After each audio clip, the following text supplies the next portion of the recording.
चलिए, तो देखिएगा, हमने जो है पोस्ट वैदिक लिटरेचर के बारे में स्टार्ट किया था पढ़ना, ठीक है, जिसे सूत्रकाल के नाम से जाना जाता है। और सबसे इंपॉर्टेंट बात ध्यान रखिएगा कि ये जो टॉपिक है, जैसे इससे पहले हमने जो टॉपिक पढ़ा, कल का टॉपिक जो था, उस पर मैंने बताया आपको वैदिकोत्तर साहित्य क्या होता है, ठीक है। आफ्टर वैदिक पीरियड, ठीक है, जिस साहित्य को या जिस लिटरेचर को क्रिएट किया गया, याद रखिएगा, उसे हम कहते हैं वैदिकोत्तर साहित्य, ठीक है। अब देखिएगा, वेदों के बाद जिन साहित्यों की रचना हुई उसे वैदिकोत्तर साहित्य के नाम से जाना जाता है। 600 बीसी से लेकर 300 बीसी तक का समय माना जाता है इसमें, ठीक है। अब इसी के बाद देखिएगा, मैंने आपको बताया कि सूत्रकाल या वैदिकोत्तर साहित्य में हम सामाजिक जीवन देखने वाले थे। हमने देखा था कल कि संस्कार कितने होते हैं, कितने संस्कार है, संस्कार की संख्या कितनी थी, 16 संस्कार। विवाह के प्रकार कितने, 8 प्रकार के। पुरुषार्थ कितने, ठीक है, ये ध्यान रखना पड़ेगा आपको। ये सिर्फ नंबर से पूछा जा सकता है, याद रखिएगा। जो आप नहीं बता पाएंगे और एनी टाइम आपके दिमाग पे नहीं रहेगा तो फिर गड़बड़ होगा, ठीक है। तो ये ध्यान रखिएगा कि संस्कार की संख्या 16 है, 16 है। विवाह के प्रकार कितने बताए गए हैं, 8, जिसमें से अच्छे 4 और बुरे 4, ध्यान रखिएगा। और पुरुषार्थ की संख्या कितनी होगी, 4, ठीक है। इसके बाद वेदांग की संख्या 6, उपवेद 4, पुराण 18, महाभारत 1 और रामायण 1, याद रखिएगा, ठीक है। और स्मृतियों को हम अलग से पढ़ेंगे। तो ये ध्यान रखिएगा, आज हम पढ़ने जा रहे हैं साहित्य या लिटरेचर के बारे में, ठीक है। तो वैदिक लिटरेचर याद रखिएगा, या वैदिक काल, आफ्टर वैदिक जब काल की बात करते हैं, याद रखिएगा, तो इसके बाद जो है जिन ग्रंथों की रचना की गई, जिन साहित्यों की रचना की गई, उसे हम वैदिकोत्तर साहित्य कहते हैं, ठीक है। तो आज का जो टॉपिक है हमारा, अब इसी से जुड़ा हुआ है, ध्यान रखिएगा। चलिए देखिएगा, सबसे पहले हम बात करेंगे किसके बारे में, वेदांग के बारे में, ठीक है। वेदांग, तो वेदांग क्या होता है, ध्यान रखिएगा। वेद या वेदांग की बात की जाती है, ठीक है। तो आपको ध्यान रखना है कि वेदांग जो है वेदों को समझने के लिए, ठीक है, ध्यान रखिएगा, वेदों को समझने के लिए, देखिए, वेद के अंग, एक तरीके से आप उसको तोड़ेंगे तो आपको समझ में आएगा वेदांग मतलब क्या हुआ, वेद के अंग, ठीक है।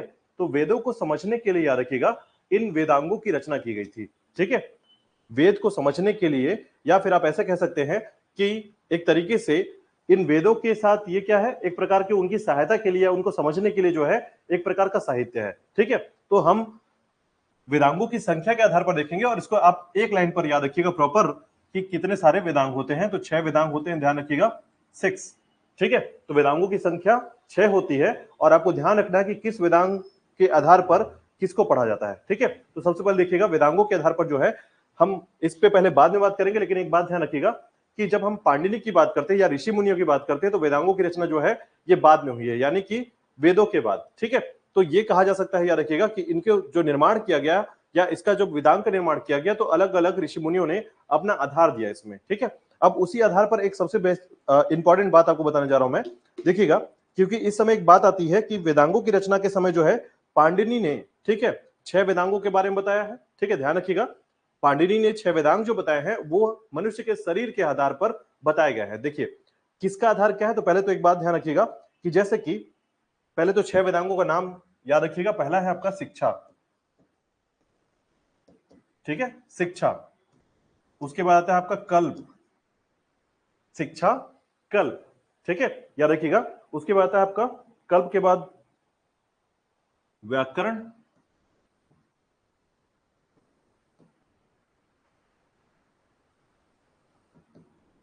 ठीक है।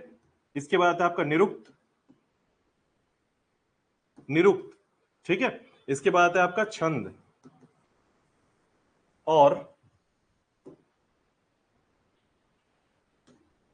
शिक्षा, कल्प, व्याकरण, छंद, और उसके बाद आता है आपका ज्योतिष, ठीक है,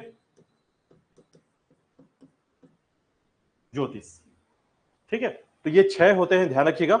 अब यहां पर हमको 3-4 बातें समझना है कि पाणिनि ने जो है इन 6 वेदांगों की जो तुलना है, ठीक है, तुलना का मतलब यहां पर कंपैरिजन है, याद रखिएगा, किससे की है, शरीर के अंग से की है,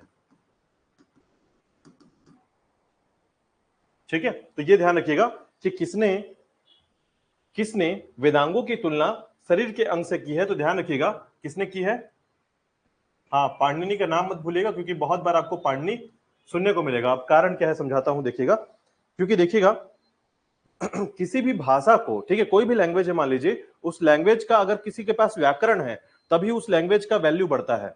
अगर मान लीजिए कोई भाषा है तो भाषा तब भाषा बनता है जब तक उसका व्याकरण ना हो, ठीक है। यानी अगर किसी हिंदी हिंदी की बात कर रहे हैं तो सबसे पहली भाषा अगर हम अपने भारत की तरफ पर देखते हैं तो संस्कृत सबसे पहली भाषा है, संस्कृत है, ठीक है। तो संस्कृत को भाषा कैसे बोला गया? तो भाषा बोलने का एक आधार होता है, याद रखिएगा, और ये जो है साइंटिफिक आधार है, ठीक है, कि भाषा को भाषा तभी बोल सकते हैं जब उसका कोई व्याकरण हो, और व्याकरण अगर नहीं है, ग्रामर नहीं है, तो आप उसको भाषा नहीं बोलेंगे, क्या बोलेंगे फिर? बोली। जैसे हमारे यहाँ जो रीजनल जो लैंग्वेज, याद रखिएगा, वो एक्चुअल बेसिक क्या है? बोली है, सरगुजिया, ठीक है, बिलसपुरिया। लेकिन एक बात ध्यान रखिएगा कि जैसे छत्तीसगढ़ी की बात करेंगे, छत्तीसगढ़ का छत्तीसगढ़ी, तो छत्तीसगढ़ी क्या है? एक लैंग्वेज बन चुका है क्योंकि इसका व्याकरण लिखा जा चुका है, ठीक है। तो जब किसी भी भाषा के लिखने का आधार हमको मिल जाता है या फिर बोलने का आधार मिल जाता है, ठीक है, उसकी कुछ पॉलिसी मिल जाती है, नियम और संहिता मिल जाती है, ठीक है, तो वो क्या बन जाता है? भाषा बन जाता है। ध्यान रखिएगा, ठीक है। तो यहीं पर ध्यान रखिएगा कि संस्कृत के, ठीक है, व्याकरण लिखने वाले व्यक्ति का नाम याद रखिएगा पाणिनि है, ठीक है। संस्कृत के व्याकरण को याद रखिएगा, पाणिनि ने लिखा था, याद रखिएगा, ठीक है। तो तुलना शरीर से की है, तो देखिए कौन से शरीर से, यानी शरीर के अंग जो है, हमारे बॉडी के जो ऑर्गन है, उन ऑर्गनों के नाम से जो है इनको वेदांगों की तुलना की गई है, ध्यान रखिएगा, ठीक है। तो देखिएगा किसके किसके बारे में, तो सबसे पहले देखिएगा शिक्षा, ठीक है। तो शिक्षा जो है, ये ध्यान रखिएगा, इसकी तुलना जो है नाक से की गई है,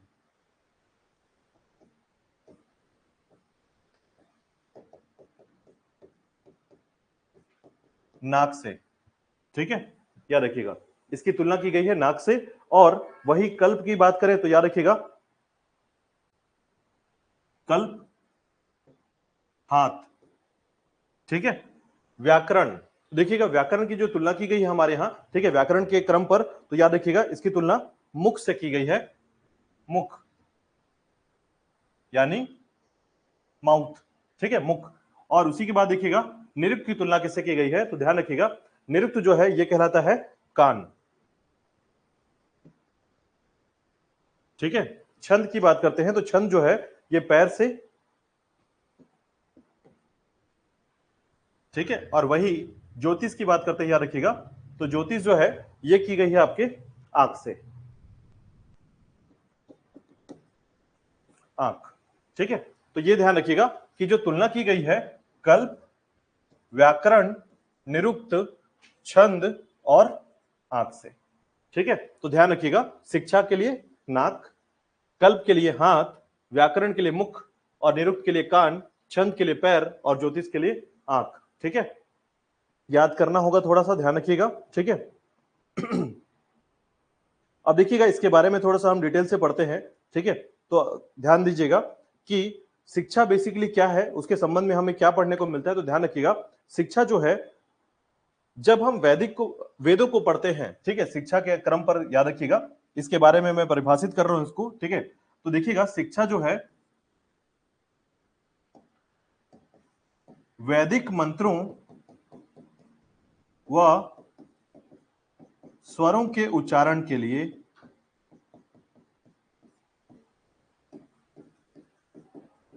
सहायक, यानी शिक्षा को क्यों पढ़ा जाता है या शिक्षा के क्रम पर क्यों पढ़ा जाता है, तो ये वैदिक मंत्रों को, ठीक है, जो वेदों में लिखे गए मंत्र हैं, याद रखिएगा, उनको बोलने के लिए सहायक है। मान लीजिए अगर हमने शिक्षा नहीं पढ़ा तो हम वेदों के मंत्र को उच्चारित नहीं कर पाएंगे, याद रखिएगा, ठीक है। तो आपको समझ में आ रहा है कि वेदांग क्यों जरूरी है।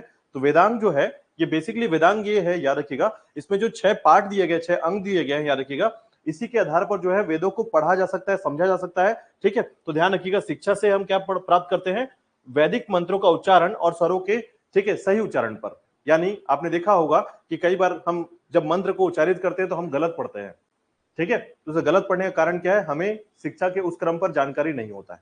तो ध्यान रखिएगा, ठीक है। अब कल्प की बात करते हैं। देखिए कल्प बेसिकली क्या है, तो कल्प याद रखिएगा इसके आधार पर कल्प को कहा जाता है जिसमें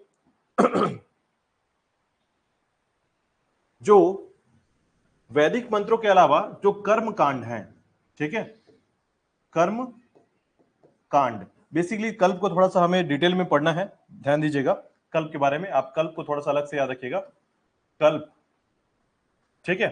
तो याद रखिएगा वैदिक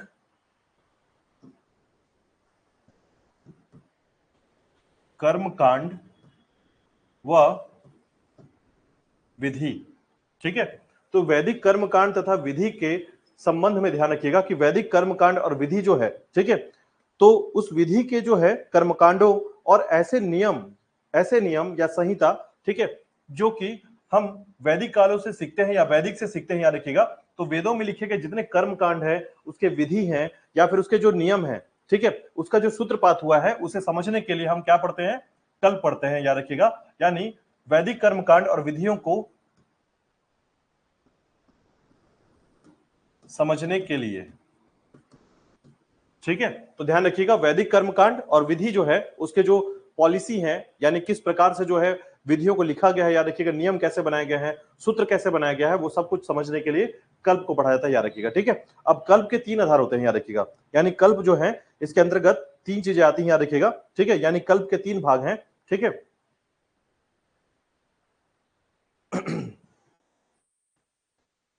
तो देखिएगा कल्प के 3 आधार, याद रखिएगा, या कल्प के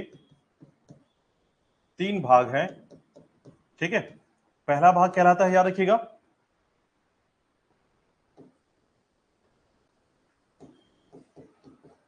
स्रोत सूत्र, ठीक है, इसे कहा जाता है स्रोत सूत्र। दूसरा भाग है, याद रखिएगा, जिसे कहा जाता है धर्म सूत्र, और तीसरा है आपका गृह सूत्र, ठीक है। स्रोत, धर्म और गृह, याद रखिएगा 3 सूत्र होते हैं, कल्प के 3 भाग होते हैं, ध्यान रखिएगा, ठीक है। अब इसी में देखिएगा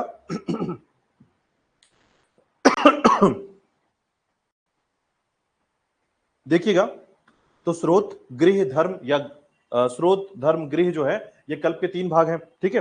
बेसिकली इसमें क्या दिया गया है, तो तीनों बात याद रखिएगा, ठीक है। स्रोत सूत्र के बारे में याद रखिएगा, इसमें स्रोत, स्रोत का मतलब होता है सोर्स, ठीक है, याद रखिएगा, सोर्स, ठीक है। तो सोर्स बेसिकली क्या है, तो यज्ञ के आधार पर, याद रखिएगा, यज्ञ की विधि व्याख्या, ठीक है, यज्ञ की विधि व्याख्या स्रोत सूत्र में दी गई है, याद रखिएगा।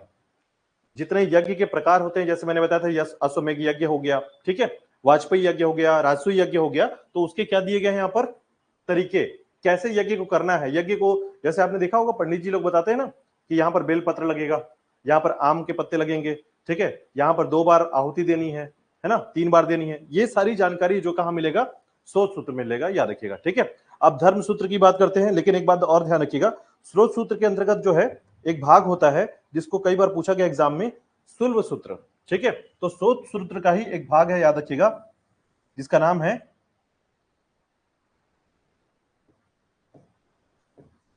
सुल्व सूत्र, ठीक है। तो कभी अगर आपसे एग्जाम में पूछा गया कि सुल्व सूत्र जो है किसका भाग है, तो याद रखिएगा स्रोत सूत्र का भाग है, ठीक है। तो सुल्व सूत्र जो है बेसिकली इसका भाग है, ठीक है। अच्छा, इसमें क्या लिखा मिलता है, तो ध्यान रखिएगा, इसमें लिखा मिलता है ये जो सुल्व सूत्र है इसमें मिलता है, याद रखिएगा, कि यज्ञ वेदिकाएं, ये जो अग्नि वेदिकाएं आप जानते होंगे, सुना है अग्नि वेदिकाओं के बारे में, जिसमें आहुति दी जाती है या फिर यज्ञ किया जाता है, इसको बोलते हैं अग्नि वेदिका, ठीक है। तो उसका जो स्ट्रक्चर है, ज्यामिति विन्यास है, याद रखिएगा, जो स्ट्रक्चर है जिसमें कितना बाई कितने का, ये कैसे बनाना होता है, कितनी हाइट होनी चाहिए, ये सब कुछ जो है सुल्व सूत्र में लिखा होता है, याद रखिएगा। तो अग्नि वेदिकाओं का निर्माण, ठीक है, प्लस ज्यामिति विन्यास की जानकारी कहां मिलती है, सुल्व सूत्र मिलती है, ध्यान रखिएगा, ठीक है। अब देखिएगा इसके बाद आता है आपका धर्म सूत्र, तो ध्यान रखिएगा, धर्म सूत्र का मतलब होता है कि सामाजिक,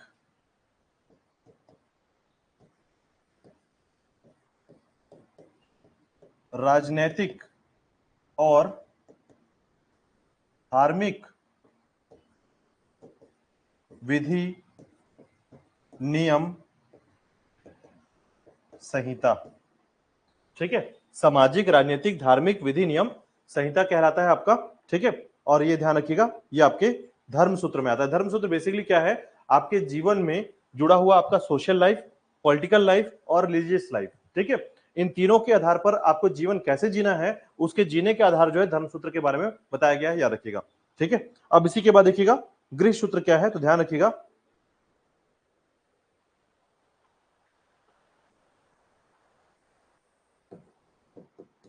लौकिक और परलौकिक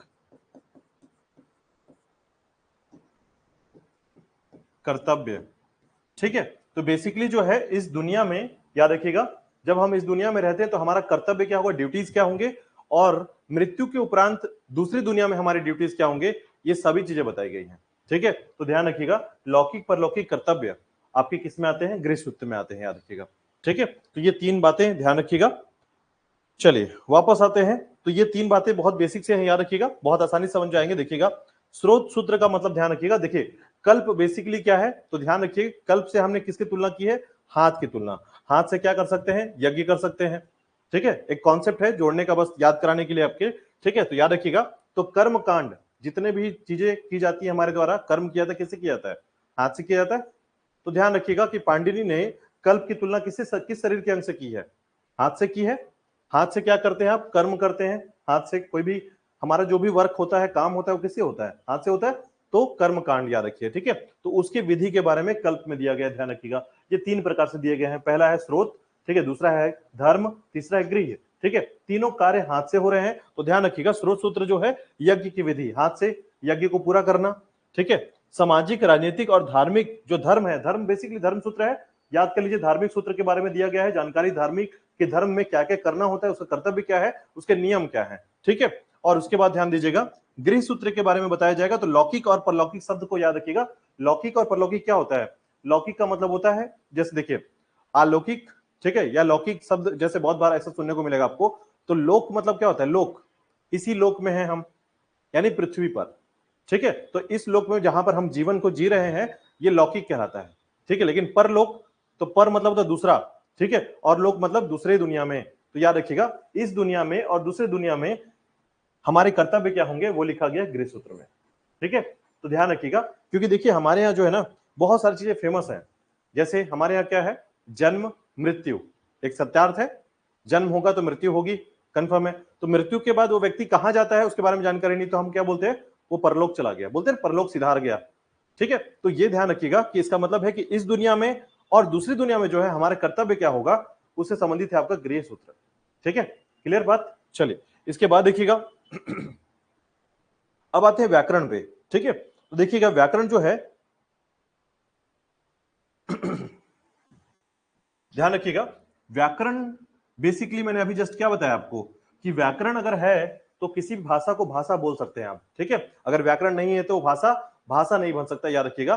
तो भाषा के वैज्ञानिक रूप की जो विधियां हैं वो लिखी गई है व्याकरण में। ठीक है, यानी जब आप किसी भी चीज को पढ़ेंगे, जैसे एग्जाम्पल के तौर पर मान लीजिए वेद को पढ़ने चले हैं आप, ठीक है, वेद पढ़ रहे हैं आप, और वेद किस भाषा में लिखा गया है, संस्कृत में, और इसका व्याकरण आपको नहीं आता, कैसे पढ़ेंगे संस्कृत को, और उसका अर्थ कैसे निकालेंगे कि इस भाषा का मतलब जो है स्त्रीलिंग है, पुरलिंग है, या इस भाषा में सिंगुलर है, पुरलर है, ठीक है, एक वचन है, द्विवचन है, कैसे निकालेंगे। तो इसके लिए जो है आपको क्या पढ़ना पड़ेगा, व्याकरण पढ़ना पड़ेगा, याद रखिएगा। तो व्याकरण इसीलिए जो है वेदों को समझने के लिए व्याकरण लिखा गया है, क्योंकि व्याकरण से हम वेद के लिखे हुए भाषा विज्ञान को समझ पाते हैं। तो ध्यान रखिएगा, यहां पर भाषा विज्ञान का संबंध याद रखिएगा। ठीक है, यानी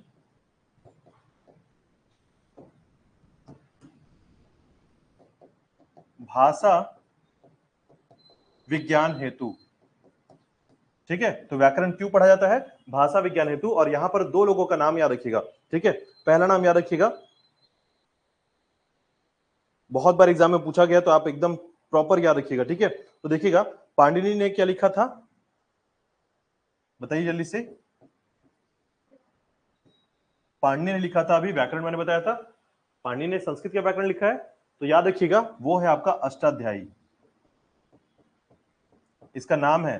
ठीक है, तो इसका राइटिंग है, याद रखिएगा, इसकी रचना है अष्टाध्यायी। ठीक है, ध्यान रखिएगा, कई बार एग्जाम में पूछा गया है। ठीक है, और अभी आपको ऐसे ही कुछ पुस्तकों के नाम ध्यान रखने हैं, क्योंकि हमारे साहित्य का स्रोत यही है, यही पुस्तक है जिसको पढ़कर हम ध्यान देते हैं कि हमारा भारतीय इतिहास क्या है। तो ध्यान रखिएगा, पाणिनि ने क्या लिखा है, अष्टाध्यायी, ध्यान रखिएगा। ठीक है, पतंजलि ने क्या लिखा है,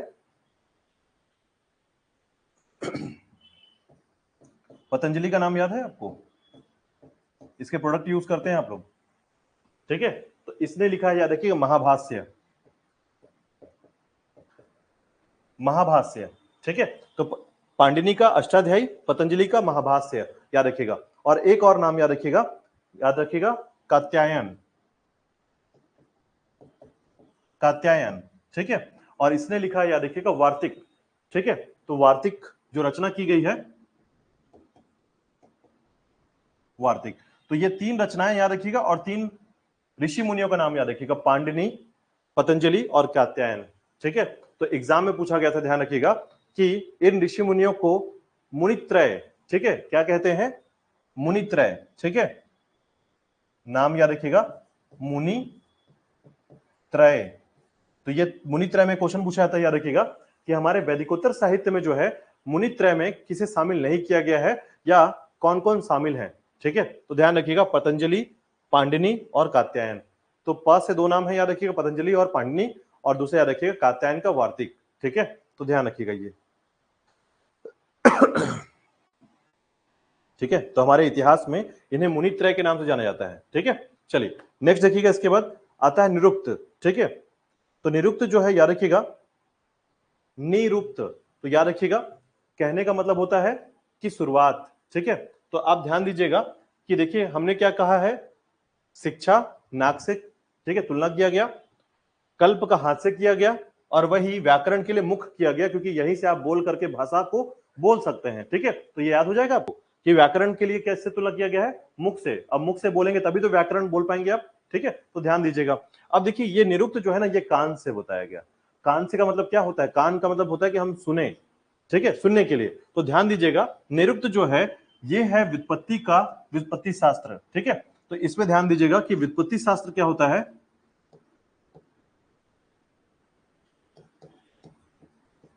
व्युत्पत्ति शास्त्र की व्याख्या। बेसिकली किसी भी चीज की उत्पत्ति कैसे हुई है, वो ओरिजिनेट कैसे हुआ है, उसकी जानकारी निरुक्त से मिलती है, याद रखिएगा, ठीक है। यानी जब हम किसी भी चीजों को पढ़ेंगे, वेदों के संबंध में कुछ भी चीज पढ़ेंगे, तो उसका बेसिक जो सार होगा, जो उसका बेस होगा, वो उसकी उत्पत्ति कैसे हुई है, ठीक है, उसकी जानकारी कहां से मिलती है? निरुक्त से मिलती है, याद रखिएगा, ठीक है। तो ब्रह्मांड की उत्पत्ति से लेकर, मतलब आपके पूरा का पूरा जो यूनिवर्स है, उसके संबंध में जितने भी उत्पत्ति के बारे में बताया गया है, ठीक है, मनुष्यों की उत्पत्ति, जानवरों की उत्पत्ति, ठीक है, प्राकृतिक या नेचर की उत्पत्ति, तो सभी उत्पत्तियों के बारे में कहां से पता चलेगा? आपको ध्यान रखना है, निरुक्त से पता चलता है, ठीक है। तो बेसिकली वेदों के संबंध में, वेदों में जितनी भी बातें लिखी गई हैं, उनकी उत्पत्ति कहां से हुई है, यह निरुक्त से पता चलता है, याद रखिएगा, ठीक है। तो ध्यान रखिएगा, इसे कहा जाता है व्युत्पत्ति शास्त्र, ठीक है। और शब्दों के आधार पर जो है, याद रखिएगा, यह भी एक प्रकार का भाषा विज्ञान है, ठीक है।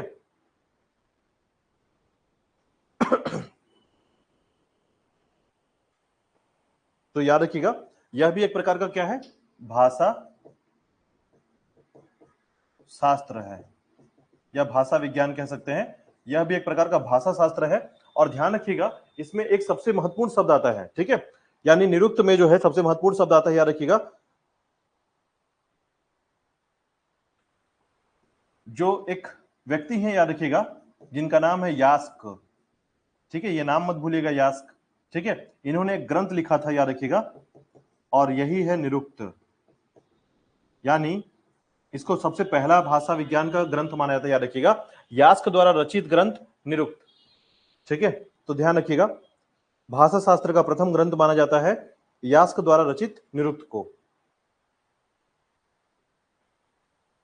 और अंतिम आता है आपका, ठीक है। तो देखिएगा, बेसिकली ज्योतिष का मतलब ही क्या होता है? अच्छा, एक छंद बचा हुआ है, छंद पे देखिएगा, ठीक है। तो छंद याद रखिएगा, छंद का मतलब होता है पद को क्रमबद्ध करना,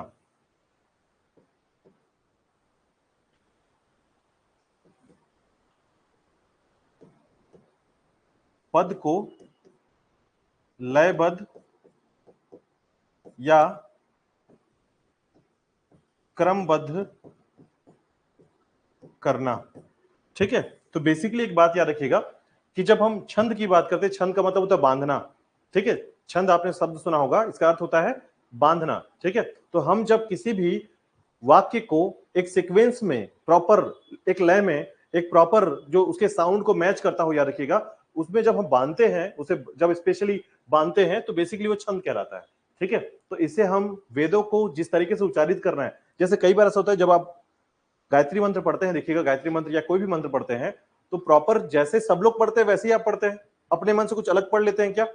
मतलब ऐसा नहीं कि जैसे हम कोई मंत्र पढ़ रहे हैं तो मंत्र में शुरू में बहुत जोर से चिल्ला दिया हमने, ठीक है, तो आपको भगा देंगे वहां से, क्योंकि मंत्र के साथ आप क्या कर रहे हैं, बदमाशी कर रहे हैं एक तरीके से। ठीक है, तो मंत्र को सही लय में पढ़ने का तरीका क्या है, वही जो लय है याद रखिएगा वो लिखा गया है कहां पर, छंद में लिखा गया है, तो याद रखिएगा। ठीक है, देखिए छंद का मतलब क्या होता है, बांधना, और बांधा कहां जाता है, उसके पैर को बांधा जाता है, याद रखिएगा। इसलिए छंद की तुलना किससे की गई है, ठीक है, पैर से की गई है, याद रखिएगा। ठीक है, तो याद रखिएगा छंद जो है बेसिकली पद को लय पद बांधना, ठीक है, और छंद की रचना किसने की थी, तो याद रखिएगा सबसे प्राचीनतम ग्रंथ छंद जो है पिंगल मुनि ने की थी, याद रखिएगा, पिंगल मुनि।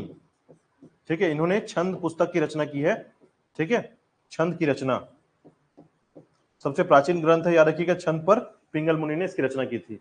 ठीक है,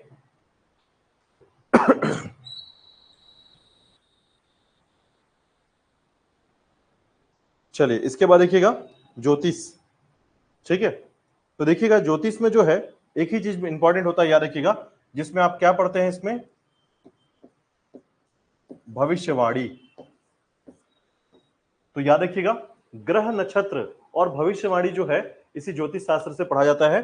ठीक है, कई बार आपने सुना होगा ग्रह नक्षत्र की जानकारी। ठीक है, तो आपको ध्यान रहेगा अब ये, इसे कहते हैं हम लोग वेदांग, और वेदांग के आधार पर जो है आपके 6 वेदांग होते हैं, शिक्षा, कल्प, निरुक्त, व्याख्या, छंद और उसके बाद ज्योतिष, याद रखिएगा। अब इन 6 के आधार पर जो है आपको ध्यान रखना है कि कल्प के 3 भाग और होते हैं जो कल्प के आधार पर आपको याद रखना है। ठीक है, उसमें आता है आपका स्रोत, ठीक है, स्रोत, गृह और धर्म, याद रखिएगा। ठीक है, इतना कर लीजिए बस, और बेसिकली आपको याद रख लेना है कि कौन से मुनि ने किस चीज की रचना की है। ठीक है, और अगर इतना आप कर लेते हैं तो ये वाला जो टॉपिक है ये प्रॉपर सफल हो जाएगा आपका पढ़ना। अगर आपने इससे पहले भी ये सब सुना है तो अच्छी बात है, और अगर नहीं सुना है तो आपके लिए फिर ये नया है, ध्यान रखिएगा, और आप इसको बहुत बेहतरीन तरीके से एक बार याद रख लीजिएगा। ठीक है, तो देखिएगा शिक्षा, कल्प, व्याकरण, निरुक्त, छंद और ज्योतिष। तो निरुक्त का अर्थ याद रख लीजिएगा, निरुक्त का हमेशा अर्थ ही भूला जाता है, तो व्युत्पत्ति शास्त्र निरुक्त का अर्थ होता है, याद रखिएगा, जिसकी उत्पत्ति का ज्ञान हो। ठीक है, जैसे किसी भी वस्तु की जो उत्पत्ति होती है, याद रखिएगा, हम उसके एटॉमिक लेवल पर चले जाएं, याद रखिएगा, अणु वाले लेवल पर चले जाएं, तो हम उसके व्युत्पत्ति के बारे में जान सकते हैं। ठीक है, कि कोई पदार्थ जो है कितने इलेक्ट्रॉन, कितने प्रोटॉन और कितने न्यूट्रॉन से बना हुआ है ना, तो ये उसके बेसिक्स मॉलिक्यूलर का हम जानकारी में ले रहे हैं, याद रखिएगा, तो बेसिकली वो निरुक्त से संबंधित है। ठीक है, तो ये बात ध्यान रखिएगा। चलिए आगे देखिएगा, इसके बाद अब देखिएगा ज्योतिष विज्ञान के बाद जो है बताइए यहां तक कोई डाउट है इस टॉपिक पे?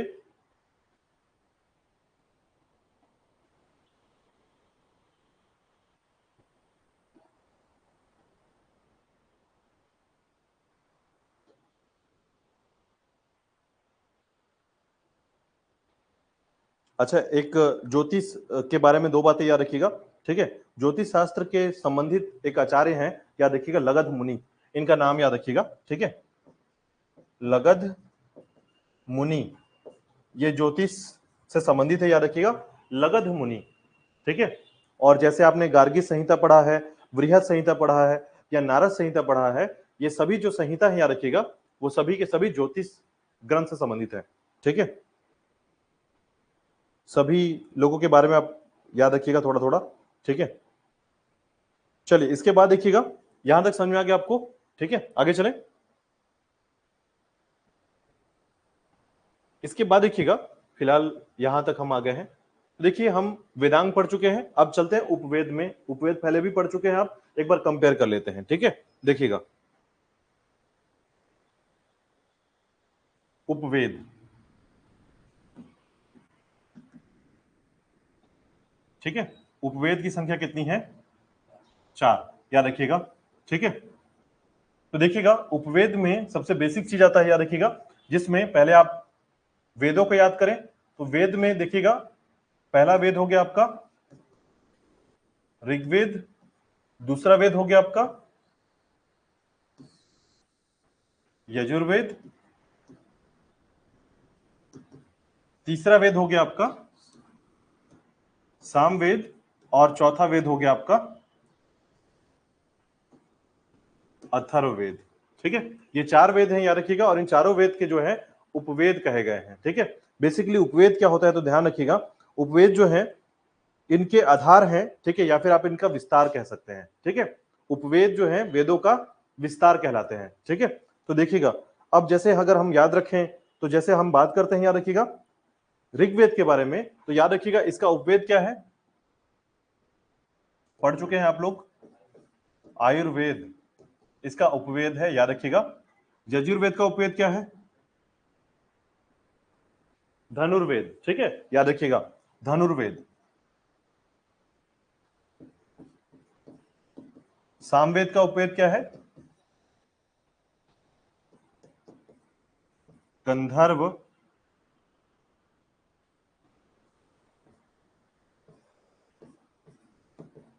वेद। और अथर्ववेद का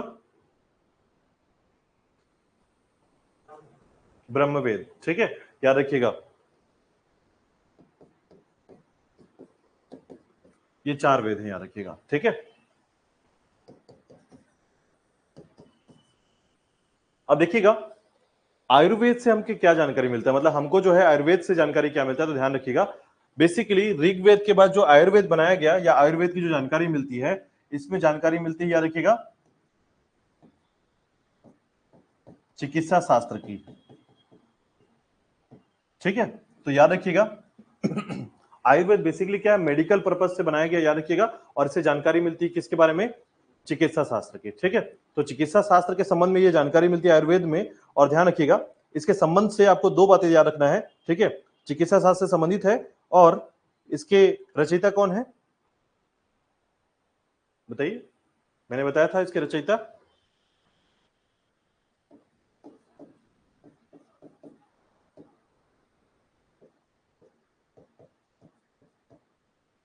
प्रजापति, याद रखिएगा प्रजापति। ठीक है, भूल गए तो नंबर चला जाएगा फ्री में, याद रखिएगा, और आपकी तैयारी पूरी की पूरी खत्म हो जाएगी। ठीक है, इसलिए जो एक बार पढ़ लिया है उसको अच्छे से इतना पढ़ लीजिए कि वो आपको लंबे समय तक याद हो। ठीक है, अब देखिएगा यजुर्वेद धनुर्वेद। ठीक है, तो धनुर्वेद से क्या मिलता है जानकारी, तो याद रखिएगा, तो ये जो है ना एक प्रकार से आप कह सकते हैं कि युद्ध कला की जानकारी मिलती है धनुर्वेद। ठीक है, तो युद्ध कला की जानकारी जो है,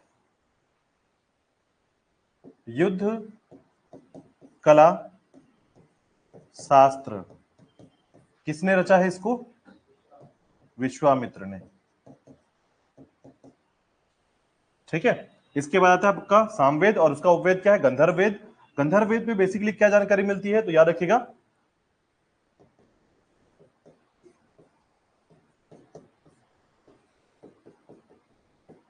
संगीत कला शास्त्र।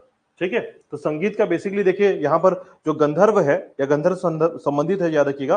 ठीक है, तो संगीत एवं कला शास्त्र जो है ये आपका संबंधित होता है गंधर्ववेद से। ठीक है, इसके रचनाकार कौन है, नारद। ठीक है, नारद बोलते हैं तो थोड़ा सा, हाँ नारद मुनि, याद रखिएगा। ठीक है, नारद मुनि। और ब्रह्मवेद के अंतर्गत जो है क्या आता है, याद रखिएगा, तो देखिए अथर्ववेद का है ब्रह्मवेद। ठीक है, और ब्रह्मवेद में क्या मिलता है, वो तो अथर्ववेद में मिलता है। ठीक है, ब्रह्मवेद जो है याद रखिएगा। ठीक है, अच्छा एक बात और, ब्रह्मवेद तो याद रखिएगा, ब्रह्म तो इसके वो है ना, आप इसके वेद पे नहीं डाल सकते, याद रखिएगा शिल्प कला। ठीक है, शिल्प वेद आता है इसके अंदर, याद रखिएगा, ब्रह्मवेद नहीं आता। ब्रह्मवेद वो होता है, ध्यान रखिएगा, या ब्रह्मवेद किसे कहते हैं, तो ब्रह्म जो होते हैं, याद रखिएगा, जो इसकी व्याख्या कर सकता है। ठीक है, तो ध्यान रखिएगा ब्रह्म जो है अथर्ववेद की व्याख्या करने वाले को हम ब्रह्म कहते हैं। ठीक है, तो भूलिएगा मत। ठीक है, तो ध्यान रखिएगा शिल्प वेद जो है ये आता है इसके अंदर, चौथे नंबर पे शिल्प वेद आता है। और शिल्प वेद जो है याद रखिएगा ये किससे संबंधित है, तो शिल्प कला या फिर निर्माण शास्त्र से। कौन से निर्माण, भवन निर्माण शास्त्र से, याद रखिएगा। इसी को देखकर कई बार ऐसा होता है ना कि आप बोल पाते हैं कि ये दरवाजा जो है नॉर्थ की तरफ नहीं होना चाहिए, साउथ की तरफ होना चाहिए। ठीक है, ये सब कुछ यहाँ लिखा गया है, याद रखिएगा। यानी आप जो है एक तरीके से वास्तुशास्त्र जो है ना यहाँ पर पढ़ पाएंगे इसके बारे में, जो बताया जाता है कि किस वस्तु को कहाँ रखा जा सकता है, और ये सकारात्मक और नकारात्मक एनर्जी जो है प्रोड्यूस करती है, याद रखिएगा। ठीक है, तो ध्यान रखिएगा शिल्प वेद, और याद रखिएगा इसके रचयिता कौन है, विश्वकर्मा। ठीक है, तो ये ध्यान रखिएगा। ठीक है, तो उपवेद 4 है, याद रखिएगा सभी वेदों के उपवेद होते हैं। ठीक है, और आपको ध्यान देना है कि इसमें कंफ्यूजन नहीं होना चाहिए आपको। ठीक है, याद रखिएगा। चलिए, इसके बाद देखिएगा उपवेद के बाद बात करेंगे हम लोग स्मृतियों की। ठीक है, चलें आगे। कोई डाउट तो नहीं है? ठीक है, किसी को भी कोई डाउट हो तो डिस्कस कर सकते हैं हम लोग, याद रखिएगा। चलिए देखिएगा, इसके बाद आता है आपका स्मृतियां।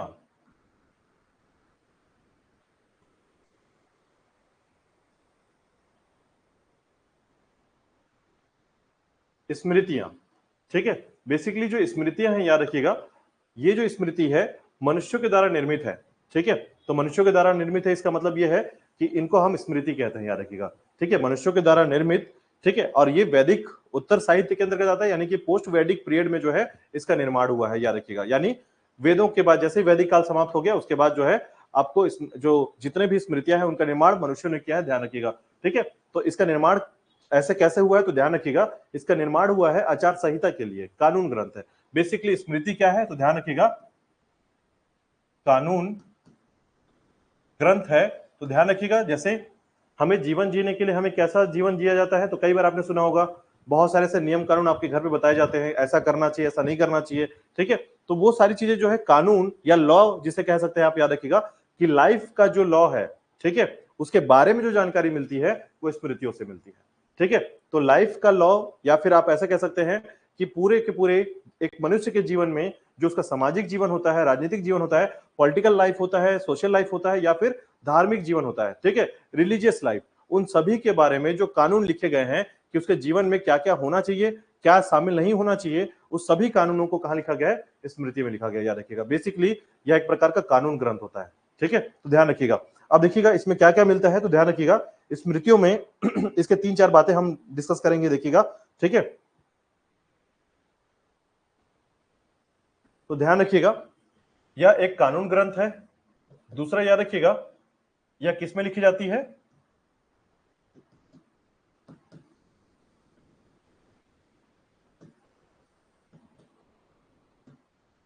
यानी कंप्लीटली जो है एक तरीके से मंत्रों के तरीके से इसे लिखा गया है। ठीक है, कविताओं में लिखा गया है, याद रखिएगा।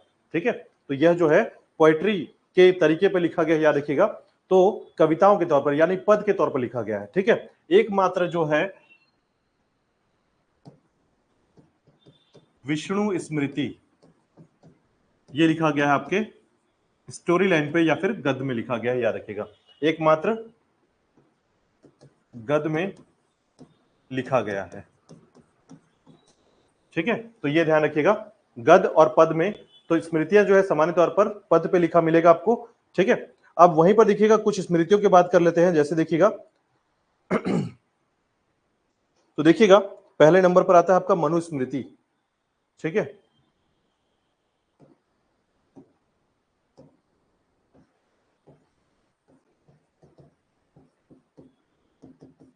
मनुस्मृति, याद रखिएगा पहला स्मृति। तो अगर आपसे पूछा जाए सबसे भारत की या भारत के संदर्भ पर जो है वैदिक काल की सबसे प्राचीन, ठीक है, और प्रमाणिक स्मृति कौन सी है, तो याद रखिएगा मनुस्मृति सबसे प्राचीन है, एंशिएंट है, याद रखिएगा। और इसमें क्या लिखा मिलेगा, तो ध्यान रखिएगा इसमें लिखा गया है मानव का धर्मशास्त्र। ठीक है, तो मानव का धर्मशास्त्र, याद रखिएगा इसमें लिखा गया है। और साथ ही साथ याद रखिएगा कि यह जो है प्रमाणिक स्मृति है। ठीक है, ठीक है, और साथ ही साथ याद रखिएगा कि मानव धर्मशास्त्र के बारे में जानकारी मिलती है। ठीक है, अब देखिएगा इसमें जो है ये किस समय लिखा गया है, तो याद रखिएगा तो ये समय है सुंग वंश के समय, यानी सुंग डायनेस्टी के समय जो है, भारतीय इतिहास में जब आगे जाकर पढ़ेंगे आप सुंग वंश, याद रखिएगा उस समय मनुस्मृति को लिखा गया था। बेसिकली इसका जो समय है, याद रखिएगा 200 बीसी से 200 बीसी टू 200 एडी के समय जो है ये लिखा गया है, याद रखिएगा मनुस्मृति के बारे में। अब देखिएगा इस समय जो है क्या क्या बातें लिखी गई हैं वो थोड़ा सा ध्यान रखिएगा, ठीक है। तो इस समय जो है 3 बातें याद रखिएगा, ठीक है। पहला, मुद्रा का उल्लेख, यानी करेंसी के बारे में जो है, ठीक है, मुद्रा का उल्लेख किया गया है इसमें। किस किस करेंसी के बारे में?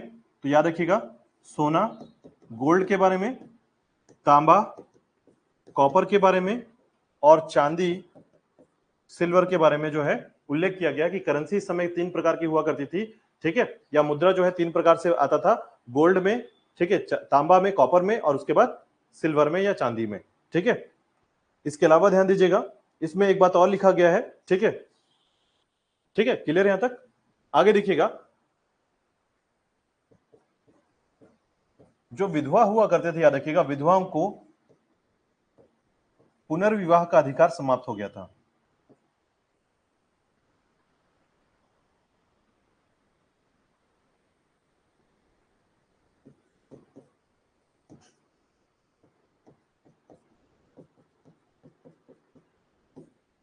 ठीक है, तो विधवा जो थे, याद रखिएगा उनको पुनर्विवाह का अधिकार समाप्त हो गया था, ठीक है। और साथ ही साथ याद रखिएगा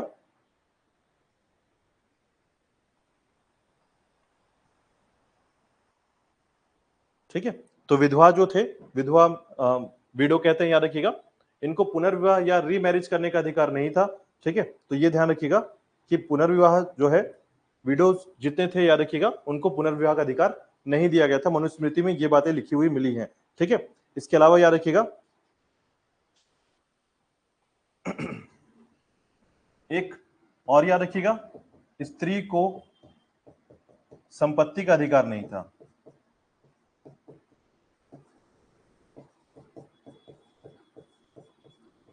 और एक और याद रखिएगा, विधवा मुंडन प्रथा प्रचलित थी, जो कि मनुस्मृति में मिलती है, याद रखिएगा, ठीक है। तो मनुस्मृति में जो है 3 से 4 बातें लिखी गई हैं, याद रखिएगा। जो सबसे महत्वपूर्ण है, पहले तो याद रखिएगा कि ये सुंग वंश के समय है, सबसे ज्यादा महत्वपूर्ण यही है, याद रखिएगा। पूछा जाता है मनुस्मृति को कब लिखा गया था, तो सुंग वंश के समय, याद रखिएगा इसे, ठीक है। दूसरा याद रखिएगा सबसे प्राचीन है, यानी सबसे पुराना अगर स्मृति पूछा जाए तो मनुस्मृति सबसे पुराना है, ठीक है। इसके बाद याद रखिएगा इसमें क्या चीज का उल्लेख मिलता है, पैसे के बारे में मिलता है कि इस समय कौन सी करेंसी चलती थी, तो गोल्ड, ठीक है, सिल्वर और कॉपर चलती थी, ठीक है। उसके बाद जो है विधवाओं के बारे में, स्त्रियों के बारे में 3 बातें लिखी गई, याद रखिएगा। पहला, विधवा को जो है पुनर्विवाह का अधिकार नहीं था, रीमैरिज नहीं कर सकती थी, और स्त्री के पास संपत्ति रखने का अधिकार नहीं था, स्त्री संपत्ति अर्जित नहीं कर सकती थी। और उसके बाद विधवा का मुंडन प्रथा था, यानी विधवा होने पर जो है बाल को उतारने की परंपरा थी महिलाओं की, ठीक है। तो ये मनुस्मृति में लिखा गया है, ध्यान रखिएगा, ठीक है। इसके बाद देखिएगा नेक्स्ट है आपका टीकाकार, ठीक है। एक शब्द आता है, ध्यान दीजिएगा, स्मृति के अंतर्गत जो है ना, टीकाकार एक शब्द होता है, ध्यान दीजिएगा। टीकाकार क्या होता है, आपने कई बार सुना होगा, ठीक है। टीकाकार सुना है आप लोगों ने, क्या होता है टीकाकार? टीकाकार, हाँ, टीका लगाने वाले नहीं, वो टीका नहीं है, याद रखिएगा। ये हिंदी में, या फिर आप ऐसे कह सकते हैं कि भाषा में इनका बहुत बड़ा स्थान होता है, ठीक है। तो देखिए बेसिकली ये एक प्रकार के राइटर होते हैं, ठीक है। अब करते क्या है ये, तो जैसे मान लीजिए आपने कोई ग्रंथ पढ़ा, पूरी तरीके से आपने कोई एक ग्रंथ पढ़ लिया, ठीक है। तो जब आपने कोई ग्रंथ पढ़ा, मान लीजिए 20-25 पन्ने का या 500 पन्ने का एक ग्रंथ पढ़ा आपने, ठीक है। फिर आपको दिखा कि इसमें से कुछ ऐसे शब्द हैं जिस पर मैं पूरी तरीके से कुछ नया लिख सकता हूं या पूरी जानकारी दे सकता हूं, ठीक है। तो उस प्रकार से याद रखिएगा, जब उस शब्द को पकड़कर ये फिर से एक नया ग्रंथ का निर्माण कर दें, उसको कहते हैं टीकाकार, ठीक है। ध्यान रखिएगा, समझ में आ रहा है? टीकाकार क्या होगा, किसी ग्रंथ के किसी मुख्य बिंदु को पकड़कर, किसी मेन पॉइंट को रखकर अपने पास फिर से नए ग्रंथ की रचना करने वाले जो व्यक्ति होते हैं, याद रखिएगा उनको टीकाकार कहते हैं, ठीक है। अब जैसे मान लीजिए मेरे पास एक किताब है, और उस किताब में जो है लगभग वो 400-500 पन्ने का है, ठीक है। और उस किताब में मुझे लगता है कि पेज नंबर 29 जो है उसमें एक शब्द दिया गया, उस शब्द को मैं फिर से एक नया किताब के तौर पर लिख सकता हूं, ठीक है। मतलब उस शब्द पर ही मैं पूरा विस्तार से एक किताब लिख सकता हूं, तो मैं टीकाकार कहलाऊंगा, याद रखिएगा, ठीक है। तो किसी एक छोटी सी घटना पर पूरा का पूरा ग्रंथ लिख देना टीकाकार कहलाता है, तो ध्यान रखिएगा टीकाकार। तो देखिएगा मनुस्मृति के टीकाकार याद रखिएगा, ठीक है। मनुस्मृति के किसी छोटे घटना पर लिखे हुए जो रचनाकार हैं, याद रखिएगा राइटर जो है वो कौन कौन से हैं, जिसने मनुस्मृति का कुछ पॉइंट्स लिखा है, ठीक है। तो ध्यान दीजिएगा, मनुस्मृति के टीकाकार देखिएगा। पहला नाम है मेध तिथि, मेध तिथि, ठीक है। तो मेध तिथि है। उसके बाद है आपका कल्लुक, सॉरी कुल्लुक भट्ट, कुल्लुक भट्ट, ठीक है। मेध तिथि, कुल्लुक भट्ट, और उसके बाद आते हैं आपके एक गोविंदराज,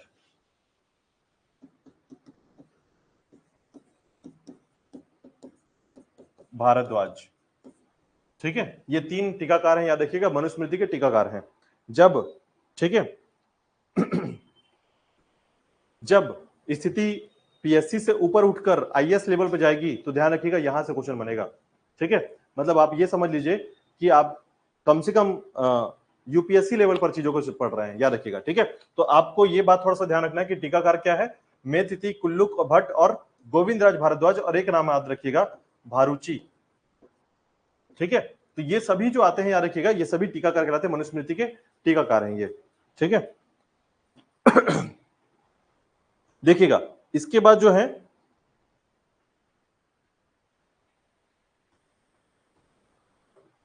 ठीक है, और मनुस्मृति में दो प्रकार के अध्यापक का वर्णन भी किया गया है, याद रखिएगा। जैसे कई बार आपने सुना होगा, ठीक है, उपाध्याय, तो याद रखिए उपाध्याय शब्द सुना है आप लोग, किसी न किसी के टाइटल में सुना होगा उपाध्याय, है ना।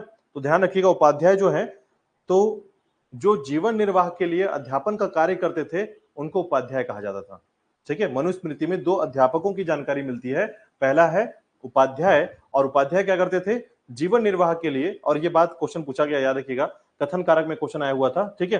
तो जीवन निर्वाह के लिए जिन जिन अध्यापकों ने अध्यापन का काम किया है, यानी टीचर जो है, जो विशेष तौर पर अपनी लाइफ को सर्वाइव करने के लिए बेसिकली जो अध्यापन या टीचिंग का काम करते थे, उनको क्या कहते हैं, उपाध्याय कहते हैं। और दूसरे नंबर पे आते हैं आचार्य, ठीक है। उपाध्याय क्या कहलाएंगे, तो जब जो पैसे लेकर आपसे क्या करेंगे, शिक्षा देंगे आपको, उपाध्याय होंगे, ठीक है।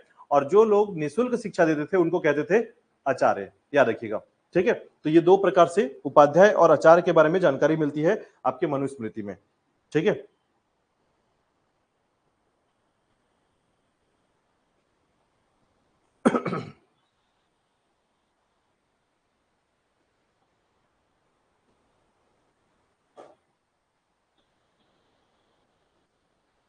चलिए, इसके बाद देखिएगा, नेक्स्ट है आपका याज्ञवल्क्य स्मृति, ठीक है। ये पहला स्मृति हो गया। दूसरा स्मृति का नाम है, याद रखिएगा,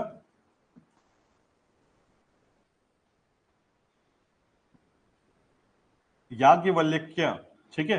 ये स्मृति का नाम है, याद रखिएगा। याज्ञवल्य नहीं है, ध्यान रखिएगा, ये लास्ट में क्या है, शब्द है याज्ञवल्क्य, ठीक है, याज्ञवल्क्य।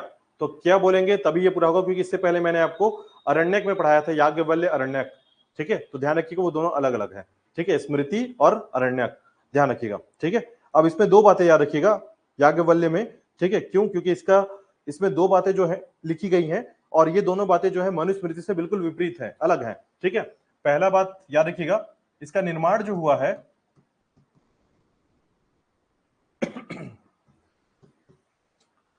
100 बीसी से लेकर 200 एडी के बीच में हुआ है।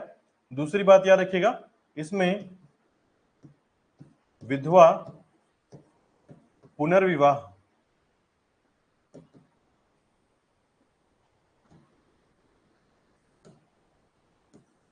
का अधिकार दिया गया था स्त्रियों को, और साथ ही साथ जो है स्त्री को संपत्ति का अधिकार दिया गया था। तो ये तीनों बातें याद रखिएगा, ठीक है, इससे संबंधित है, याद रखिएगा। अब इसके बाद देखिएगा, नेक्स्ट है आपका नारद स्मृति। देखिएगा, नारद स्मृति में तीन बातें लिखी गई हैं।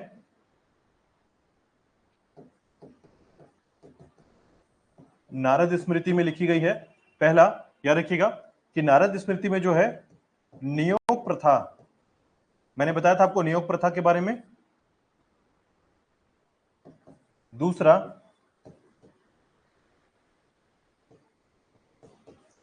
स्त्री को संपत्ति का अधिकार इसमें भी बताया गया है, याद रखिएगा। ठीक है, पहले तो याद रखिएगा नियोग प्रथा जो है नारद स्मृति में लिखा गया है। नियोग प्रथा के बारे में मैंने आपको बताया था कि अपने देवर से विवाह कर लेना नियोग प्रथा कहलाता है। ठीक है, याद रखिएगा। और उसके बाद याद रखिएगा इसमें एक तीसरा पॉइंट दिया गया था जो था दासों से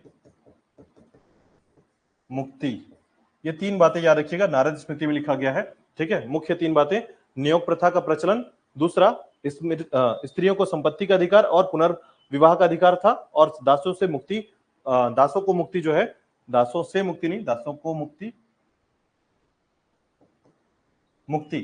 ठीक है, तो दासों को मुक्ति प्राप्त हुई थी, याद रखिएगा। ठीक है, बाकी जो है विष्णु स्मृति है, देवल स्मृति है, मिताक्षरा है, ठीक है, दाय भाग है, ऐसे बहुत सारे स्मृति आती हैं। मुख्य तौर पर आपको 3-4 याद रखना है। ठीक है, पहला मनु स्मृति को अच्छे से याद रखिएगा, याज्ञवल्क्य को याद रखिएगा, नारद स्मृति को याद रखिएगा, और विष्णु स्मृति को एक पॉइंट पर याद रखिए केवल, क्योंकि इसका निर्माण जो है, ठीक है, गुप्तकालीन हुआ है। ठीक है, तो आप ध्यान रखेंगे निर्माण गुप्तकालीन।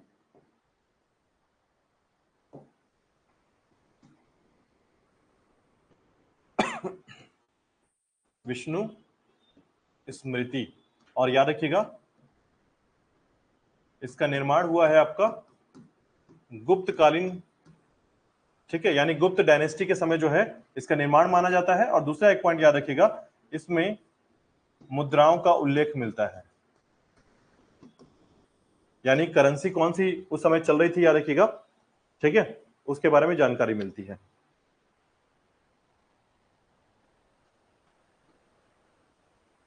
ठीक है, तो इतना याद रखिएगा इसके संबंध में।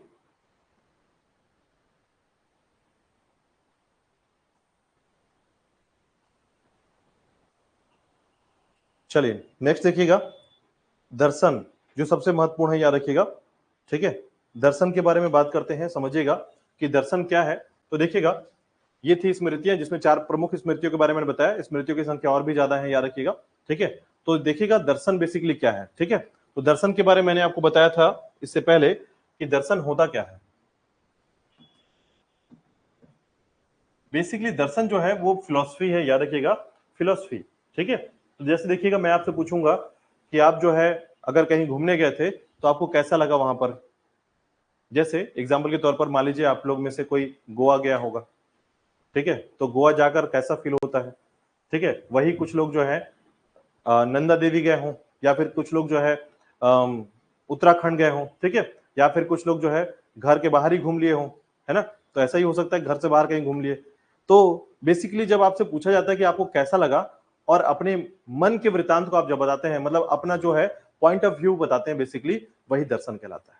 ठीक है, तो याद रखिएगा भारतीय इतिहास में जो है दर्शन एक महत्वपूर्ण टॉपिक है, याद रखिएगा, क्योंकि हमारे यहाँ अगर आप देखेंगे तो हर कोई फिलोसफर है, हर कोई फिलोसफर है। ठीक है, मतलब आपके माता पिता भी फिलोसफर हो सकते हैं, आपका दोस्त भी फिलोसफर हो सकता है, कोई भी फिलोसफर हो सकता है। ठीक है, कारण क्या है, क्योंकि हर कोई अपना पॉइंट ऑफ व्यू रखना ही चाहता है। हर कोई बोलेगा आपको कि ये नहीं, ऐसा, ये गलत है, आपको ऐसा करना चाहिए। ठीक है, तो वो जो आप उसका जो मत है या पॉइंट ऑफ व्यू है, याद रखिएगा, किसी भी वस्तु को बताने या देखने या सभी चीजों का जो तरीका होता है, याद रखिएगा, उसमें हम दर्शन को शामिल करते हैं। ठीक है, तो दर्शन बेसिकली क्या है कि अपने द्वारा देखे गए, समझे गए, सुने गए, अपने द्वारा। ठीक है, मतलब किसी और के द्वारा नहीं, याद रखिएगा।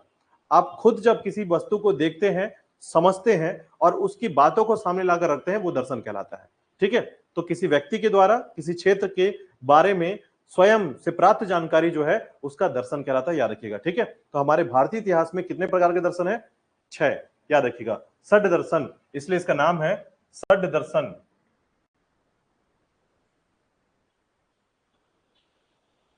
ठीक है, तो याद रखिएगा षड दर्शन यानी 6 दर्शनों के बारे में जानकारी मिलती है, याद रखिएगा। ठीक है, अब देखिएगा इसके अंतर्गत कौन कौन से 6 दर्शन है, तो याद रखिएगा, और इसको आपको ध्यान भी रखना है। ठीक है, 2 बातों से ध्यान रखना है आपको। ठीक है,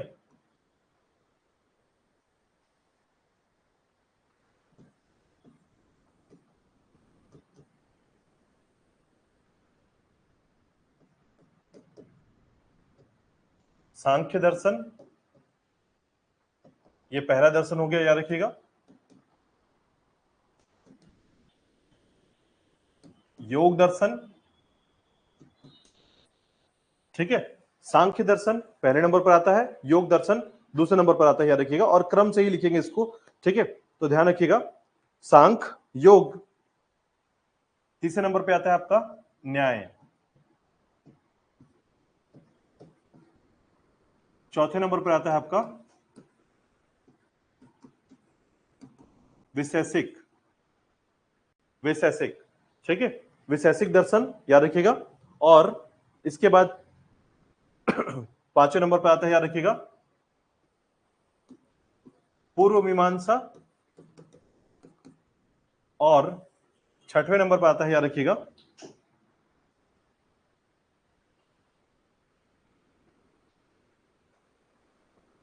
उत्तर मीमांसा।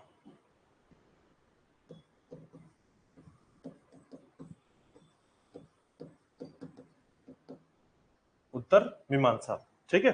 तो ये 6 दर्शन है, नाम याद रखिएगा, सांख्य, योग, वैशेषिक, ठीक है, याद रखिएगा, सांख्य, योग, न्याय, वैशेषिक, और उसके बाद पूर्व और उत्तर मीमांसा। ठीक है, पूर्व मीमांसा, उत्तर मीमांसा, ये 6 याद होने चाहिए किसी भी हालत में, याद रखिएगा। और इसके, ठीक है, रचयिता या प्रवर्तक का नाम आपको याद रखना होगा। ठीक है, प्रवर्तक का नाम बहुत जरूरी है, याद रखिए। कई बार एग्जाम में मुझे लगता है कि अभी तक जो मैं हमने अभी अब तक पढ़ाया है, आज का जो दिन आपने यहाँ पर बिताया है, जो आपने पढ़ा है, उसमें सबसे महत्वपूर्ण क्वेश्चन आपका इसी से बनता है, याद रखिएगा, दर्शन से। हमेशा से मैंने देखा है, इसमें एक तरफ लिख देगा दर्शन के नाम और एक तरफ उसके प्रवर्तक का नाम, याद रखिएगा। ठीक है, तो आपको थोड़ा सा ध्यान देना होगा प्रवर्तक के क्रम पर। ठीक है, तो देखिएगा सबसे पहले जो है सांख्य दर्शन की बात करते हैं, याद रखिएगा। ठीक है, तो देखिएगा, अगर आपसे पूछा जाए कि दर्शनों में सबसे प्राचीन दर्शन कौन सा है, तो याद रखिएगा सांख्य दर्शन। ठीक है, सांख्य दर्शन जो है, इसके मूल तत्वों की संख्या है 25। ठीक है, और ध्यान रखिएगा सबसे प्राचीन दर्शन है ये, और इसके मूल तत्वों की संख्या 25 बताई गई है। और इसमें याद रखिएगा, इसका प्रथम तत्व जो होता है वो प्रकृति होता है। ठीक है, प्रथम तत्व प्रकृति, मूल तत्व 25, इसके अलावा प्रथम तत्व प्रकृति, नेचर, और याद रखिएगा इसमें सबसे प्राचीन दर्शन प्रतिपादक, याद रखिएगा, प्रतिपादक कहने का मतलब है जिन्होंने सांख्य दर्शन लिखा है। ठीक है, कपिल मुनि, याद रखिएगा। तो याद रखिएगा, ये 4 फैक्ट आपको याद रखना है। ठीक है, पहला सांख्य दर्शन के बारे में याद रखिएगा, सांख्य दर्शन के प्रतिपादक कौन है, कपिल मुनि, और भूलिएगा मत इस बात को। ठीक है, तो ये बहुत जरूरी है कि आप इस फैक्ट को याद रखें। इसके बाद देखिएगा, दूसरे नंबर पे आता है योग दर्शन। ठीक है, तो अगर आपसे पूछा जाए कि विश्व में सबसे ज्यादा प्रचलित या प्रचारित, या अगर हम ये कहें कि पूरे विश्व में सबसे ज्यादा विख्यात कौन सा दर्शन है, तो याद रखिएगा योग दर्शन। आपने देखा होगा, योग की बातें करते हैं हम लोग आज। ठीक है, तो योग गुरु जो है भारत है, याद रखिएगा, और सभी जगहों पर पहुंचा चुका है इसने। ठीक है, तो आज विश्व में जो है सभी जगह पर योग किया जाता है, और वही है आपका योग दर्शन। ठीक है, तो याद रखिएगा विश्व में सबसे ज्यादा प्रचारित है।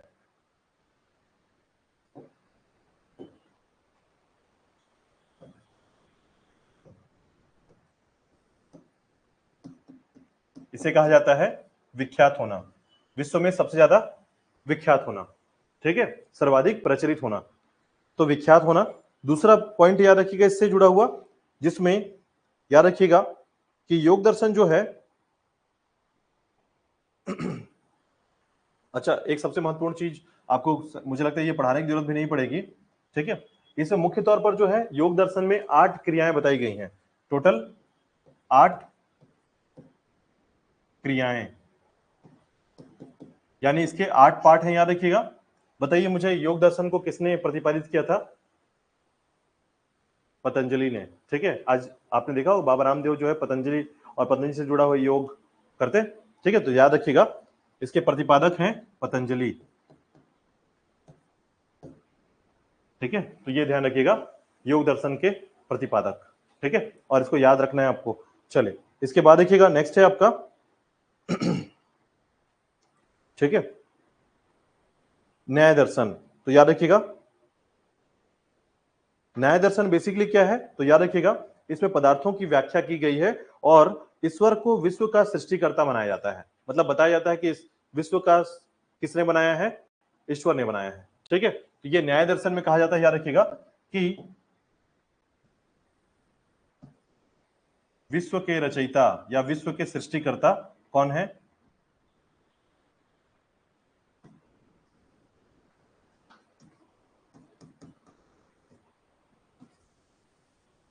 ईश्वर या भगवान को बताया गया है, याद रखिएगा। ठीक है, तो विश्व के रचयिता ईश्वर है, याद रखिएगा। और साथ ही साथ यह बताया गया है, याद रखिएगा, न्याय दर्शन में इसमें पदार्थ की व्याख्या की गई है। ठीक है, तो पदार्थ की व्याख्या और इसके प्रतिपादक याद रख लीजिएगा। ठीक है, पदार्थ की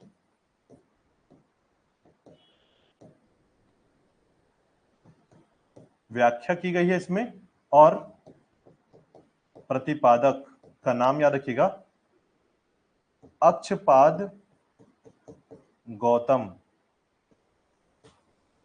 ठीक है, तो ध्यान रखिएगा गौतम बुद्ध नहीं है, ये अलग है, याद रखिएगा अक्षपाद गौतम नाम इनका। ठीक है, याद रखिएगा न्याय दर्शन के प्रतिपादक गौतम मुनि। ठीक है, नेक्स्ट आता है विशेषिक। ठीक है, तो याद रखिएगा वैशेषिक बेसिकली क्या है, याद रखिएगा विशेषण या विशेषता के रूप में। तो ध्यान रखिएगा यह कहा गया है इसमें, विशेषिक जो दर्शन है याद रखिएगा इसमें कहा गया है कि जो वस्तु है, कोई भी वस्तु जो है, ठीक है, विश्व में जितने भी वस्तु हैं याद रखिएगा सभी पंच महाभूतों से बने हुए हैं। ठीक है, तो यही इसकी विशेषता याद रखिएगा कि जिसमें कहा गया है सभी वस्तु का निर्माण किससे हुआ है, सभी वस्तुओं का निर्माण पंच महाभूतों से हुआ है। ठीक है, सभी वस्तुओं का निर्माण पंच महाभूतों से हुआ है, याद रखिएगा। ठीक है, विशेषिक में। और आपको ध्यान रखना है कि इसमें बताया गया है कि जो पंच महाभूत हैं, ठीक है, ये तो आप सभी समझते हैं, अग्नि, ठीक है, इनके बारे में, जल जो है बादल या आकाश कहते हैं हम, ठीक है, धरती कहते हैं हम, ठीक है, वायु कहते हैं, तो ये पंच महाभूत हैं, याद रखिएगा। और इसमें जो है आत्मज्ञान होने पर मोक्ष की प्राप्ति के बारे में बताया गया है, याद रखिएगा। प्रतिपादक याद रखिएगा कणाद है, या इनका एक और नाम है उलुक। ठीक है, कणाद या उलुक याद रखिएगा, विशेषिक के प्रतिपादक कणाद। ठीक है, अब देखिएगा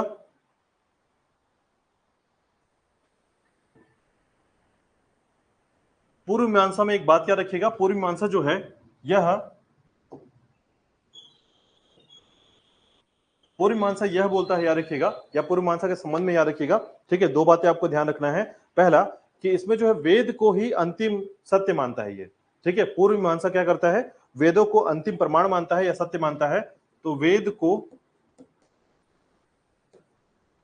अंतिम सत्य मानता है। ठीक है, और साथ ही साथ याद रखिएगा कि वेदों को जब अंतिम सत्य मानता है, मतलब उसके बाद जो है किसी ग्रंथ को नहीं मानता, तो वेद को इस अंतिम सत्य मानता है। ठीक है, याद रखिएगा।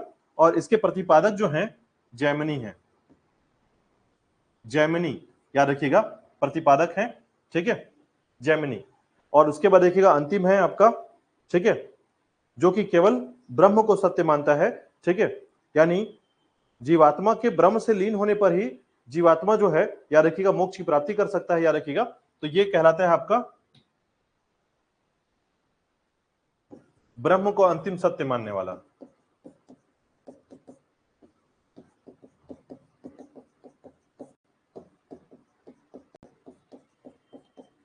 ठीक है, और याद रखिएगा इसके प्रतिपादक है वादरायण।